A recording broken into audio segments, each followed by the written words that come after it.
Diane Downs, the killer mom who shot her kids so she could be with her lover. In 1983, an Oregon mom named Diane Downs pulled her car over to the side of a road and shot her 3 young children in the backseat. Then, she claimed she was the victim of a carjacking. For 4 years, Diane Downs seemed to have a wonderful life. She was married to her high school sweetheart, worked part-time at a local thrift store, and had 3 children, Christy Ann, Cheryl Lynn, and Stephen Daniel. But that idyllic image shattered in the early 1980s. In 1980, her husband, Stephen Downs, divorced her after he became convinced that young Danny wasn't his son. Downs tried to become a surrogate but failed when the psychiatric tests indicated signs of psychosis. She found brief solace in a new lover until he left her because of her children. So Downs decided to murder them so she could be with him. On May 19, 1983, Diane Downs pulled over to the side of a rural road in Springfield, Oregon, and shot them multiple times with a .22 caliber pistol. She then fired a round into her own arm before driving to the hospital to claim that a bushy-haired stranger had assaulted her family during a terrifying carjacking. With 7-year-old Cheryl dead, 3-year-old Danny paralyzed from the waist down at 3 years of age, and 8-year-old Christy suffering a stroke that impaired her speech, authorities initially believed Downs.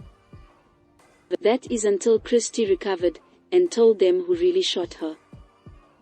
Diane Downs' rebellious youth and early marriage. Born on August 7, 1955, in Phoenix, Arizona, Elizabeth Diane Downs, née Fredrickson, appeared to have a normal childhood.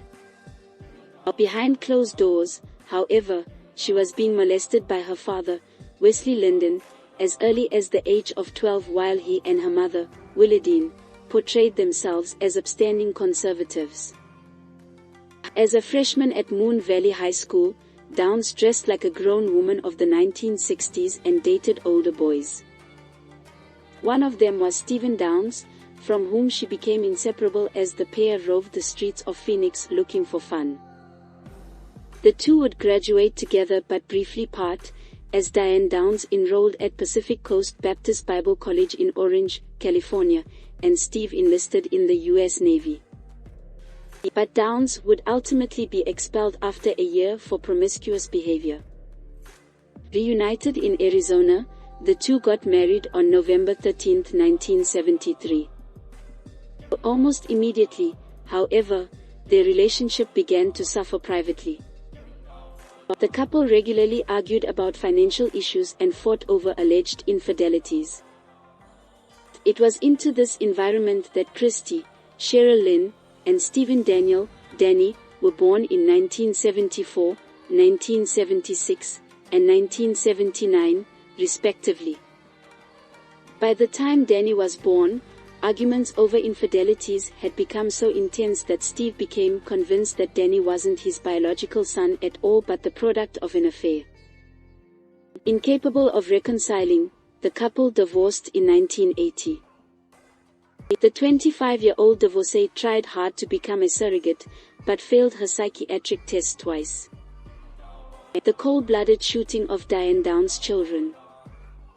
Diane Downs became increasingly negligent of her kids.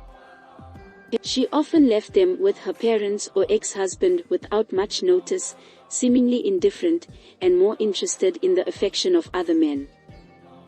Her children were often seen unkempt and appeared malnourished.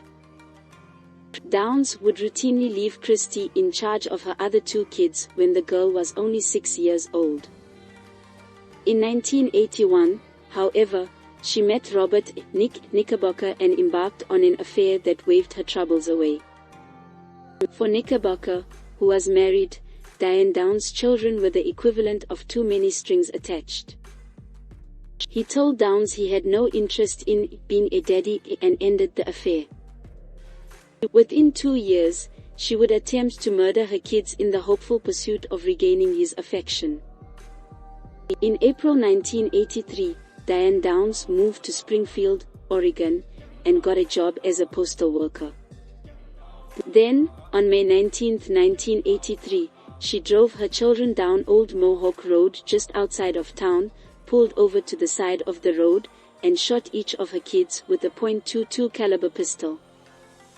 After shooting herself in the left forearm, Diane Downs drove to the hospital at a snail's pace. A driver told police it couldn't have been more than about 5 mph. Dr. Stephen Wilhite had just gotten home when his beeper went off. He rushed back for the emergency and recalled thinking Christy was dead. He saved her life and updated Downs to suspicious results.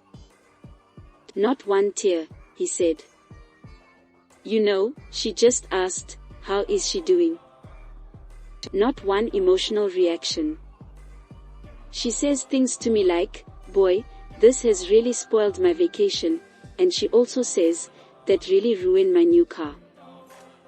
I got blood all over the back of it.' I knew within 30 minutes of talking with that woman that she was guilty." Downs lied and said she didn't own a gun, but a search warrant revealed otherwise. Police also found her diary, which was filled with references to Knickerbocker and his hesitancy about the relationship. The witness who saw her drive slowly after the shooting only furthered suspicions. She was arrested on February 28, 1984.